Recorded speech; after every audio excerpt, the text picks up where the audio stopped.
Aujourd'hui, on va parler du record de vitesse sur rail qui a eu lieu le 3 avril 2007. Même si cette vidéo sort 20 jours plus tard. Alors connaissez-vous l'histoire du projet V150? Eh bien c'est parti. Bonjour, bienvenue sur la chaîne Passion Transport. À l'occasion de l'anniversaire des 25 ans du TGV, Anne-Marie Idrac, présidente de la SNCF à cette époque, a annoncé la réalisation d'un nouveau record de vitesse sur rail qui devra s'effectuer sur toute nouvelle LGV Est européenne. La ligne a vécu un des accidents les plus meurtriers de l'histoire du TGV à Degversheim. à 20 km de Strasbourg. La rame en test percuta le pont qui passait au-dessus d'un canal à 165 km/h au lieu des 176 km/h annoncés. 11 morts et 42 blessés sont retrouvés dans des voitures éparpillées au bord du canal et dans un champ. Bref, le 10 juin 2006, SNCF, RFF pour Réseau Ferré de France et Alstom réalisent des tests de grandeur nature pour battre de nouveaux records. Le nom de code donné est V150, soit 150 mètres par seconde pour environ 540 km/h. Ce qui est largement au-dessus des 515 km/h du précédent record de vitesse sur rail détenu par TGV Atlantique.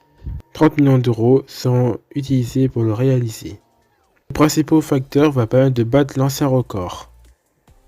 Premièrement, la LGV elle-même est quasi rectiligne avec de longues courbes de très grands rayons permettant d'atteindre de très grandes vitesses. Et le deuxième avantage est la rame pause pour Paris, Ostfrankreich, Süddeutschland. soit Paris, Est de la France, Allemagne du Sud en français. La rame numéro 4404 sera choisie pour battre ce record de vitesse. Elle est une des rames les plus récentes en termes de technologie car elle a été conçue pour cette LGV permettant d'aller dans différents pays. Elle sort donc très tension.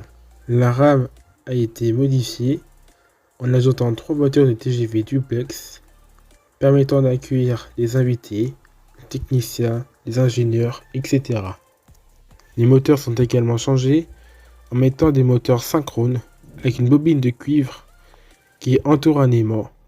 Ces moteurs sont très économiques en énergie et ils ont une durée de vie particulièrement longue et celui-ci atteint la puissance de 1000 kW au lieu des 600 kW. La puissance a été donc fortement augmentée, passant de 9280 kW, soit 12 500 chevaux, à 19 600 kW, soit plus de 25 000 chevaux. La tension électrique a été renforcée, passant des 25 000 volts alternatifs aux 31 000 volts alternatifs.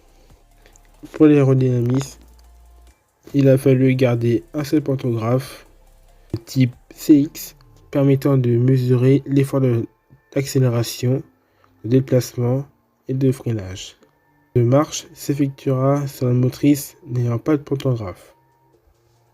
À partir du 15 janvier 2007, 40 essais mobilisant plus de 300 ingénieurs et techniciens, la rame aurait battu le record de 515,3 km/h plus de dizaines de fois, atteignant 554,4 km/h, puis 559,4 km/h 20 février. Après les tests, la rame sera habillée de la livrée du record du monde. Arrive le grand jour, 3 avril 2007. Aux commandes, Eric Piegzac, conducteur de train dans la région Grand Est.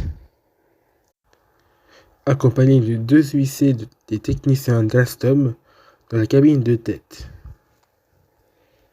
Les ingénieurs, techniciens et invités sont en place pour un départ prévu à 13h01 précise de la commune de Prigny en Meurthe-et-Moselle. Des passionnés et des journalistes sont présents sur les ponts de la ligne.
3 minutes plus tard, elle a battu le record de vitesse sur rail, atteignant la vitesse de 574,8 km/h.